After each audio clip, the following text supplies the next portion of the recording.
Every Roth IRA video on YouTube says the same thing. Start at 25, put in $7,000 a year, wait 40 years, end up with $3 million. Sounds great, unless you're 55 or 62 or already retired. If that's you, most of that advice is useless. And here's what makes it worse. Only about 16% of American households even contribute to an IRA in any given year. Most people leave this money on the table completely. But here's what nobody tells you. The Roth IRA is actually more powerful after 50 than before it. Not because of what you put in, because of what you convert. By the end of this video, you'll know the exact 4-step Roth IRA strategy for anyone over 50 in 2026.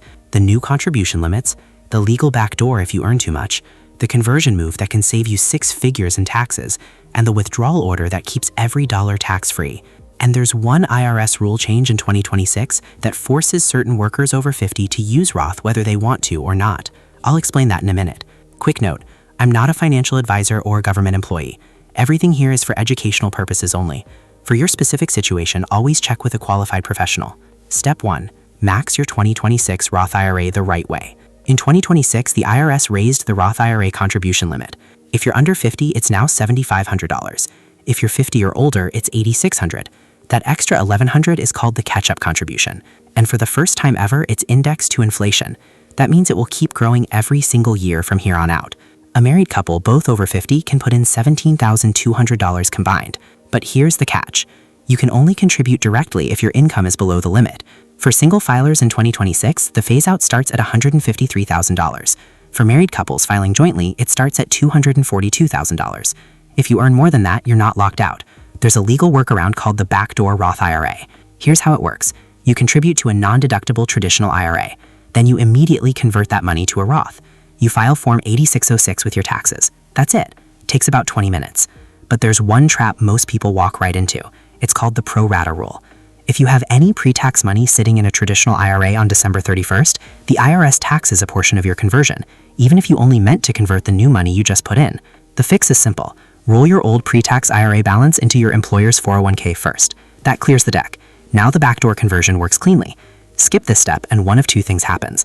You either leave $8,600 per person on the table every year, or worse, you trigger a tax bill you didn't see coming. But here's the thing. For most people over 50, the $8,600 contribution isn't even the biggest move on the board. Step 2 is where the real money lives, and it's where most people get it wrong. Step 2, the Roth conversion ladder. This is the step that separates smart retirees from everyone else. A Roth conversion moves money from a traditional IRA or 401k into a Roth IRA. You pay income tax on the amount you convert that year, but from that point on, every single dollar grows tax-free, and when you take it out in retirement, you owe zero. The strategy is simple. It's called fill the bracket. Here's what that means. Let's say you're married. Your regular retirement income is about $60,000 a year. In 2026, the 22% tax bracket tops out at $211,000. That means you have roughly $150,000 of room in that bracket. You could convert that much from your traditional accounts, and the tax rate on every converted dollar stays at 22% or lower. Let me show you how this works with a real example. Gloria and Ray are both 58. They live in Michigan. They retired early last year. They have $620,000 sitting in traditional IRAs. Right now, their income is low. Social Security hasn't started yet. They're sitting in the 12% bracket. So they convert $80,000 this year. The federal tax bill, about $9,600. Now think about what happens if they don't convert. At age 73, required minimum distributions kick in. That same money gets taxed at 22 or 24%, and those RMDs could push up to 85% of their Social Security benefits into taxable territory. By converting now at 12%, they avoid paying 22% later, and they protect their Social Security from extra taxes. Do the math on just this 1 year. $80,000 at 12% costs them $9,600 in taxes. That same $80,000 at 22% later would cost $17,600. That's a savings of $8,000 on 1 year's conversion. Multiply that over 5 or 6 years of steady conversions, and the savings add up fast. Each year's conversion also starts its own 5-year clock. After 5 years, that converted money is available penalty-free, even before 59 and a half. Gloria and Ray's plan looks perfect on paper, but there's a hidden Medicare surcharge that can wipe out those savings overnight. And the worst part, it hits 2 years after the conversion, when you've already forgotten about it. Step 3. The IRMA trap nobody warns you about. This is the mistake that catches smart people off guard. IRMA stands for Income-Related Monthly Adjustment Amount. That's a fancy name for a Medicare surcharge. If your income crosses a certain line, your Medicare premium jumps. In 2026, the first threshold is $109,000 for single filers. For married couples, it's $218,000. Cross that line by even $1, just one, and you pay almost $1,000 more per person in Part B premiums, plus another $174 in Part D. For a couple, that's roughly $2,300 a year in extra Medicare costs. But here's the part that really gets people. IRMA uses a 2-year look-back. A conversion you do in 2026 shows up on your 2028 Medicare bill. If you're 63 when you convert, that extra income hits at 65, your very first year on Medicare. Here's the myth. Roth conversions are always worth it because you're trading taxable dollars now for tax-free dollars later. Here's the truth. If your conversion pushes you past the IRMA line, you could pay thousands extra in Medicare premiums every year, and that surcharge is not tax-deductible. The smart move? Size each conversion below the IRMA threshold.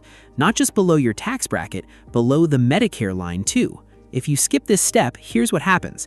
You convert $120,000 in 1 year, you feel good about the tax rate, then 2 years later, your Medicare bill jumps by $2,300. Do that 3 years in a row, and you've lost almost $7,000 in surcharges that never needed to happen. Now, let me circle back to that 2026 rule change I mentioned at the top.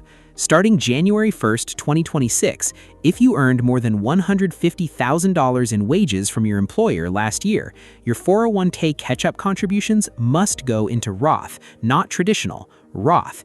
It's mandatory under the Secure 2.0 Act.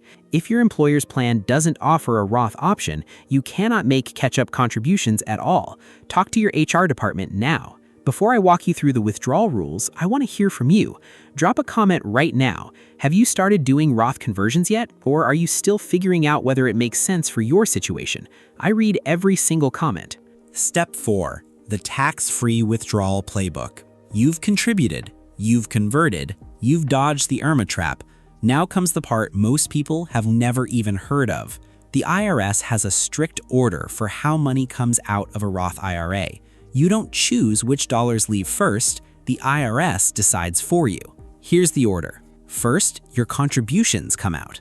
Always tax-free, always penalty-free. Any age, anytime, no questions. Second, your conversions come out. Oldest ones first.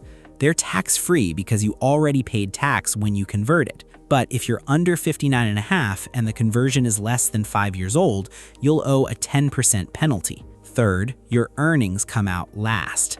These are only tax-free if 2 things are true. Your Roth account has been open for at least 5 years, and you're at least 59 and a half. That 5-year clock is critical. If you don't have a Roth IRA open yet, open one today, even with $100. Start the clock now. You'll thank yourself later. Let's check back in with Gloria and Ray. They opened their Roth at age 55. They're now 63. Their contributions come out free and clear. Their conversions from age 58 have passed the 5-year mark, and their earnings are fully tax-free because the account is 8 years old and they're past 59 and a half. Now here's the real power move for retirement. You have 3 buckets to draw from. Taxable accounts, like a regular brokerage, traditional retirement accounts, like your 401k or IRA, and your Roth. Each year, you pull from the combination that keeps your total income below the IRMA line and below the threshold where 85% of Social Security gets taxed.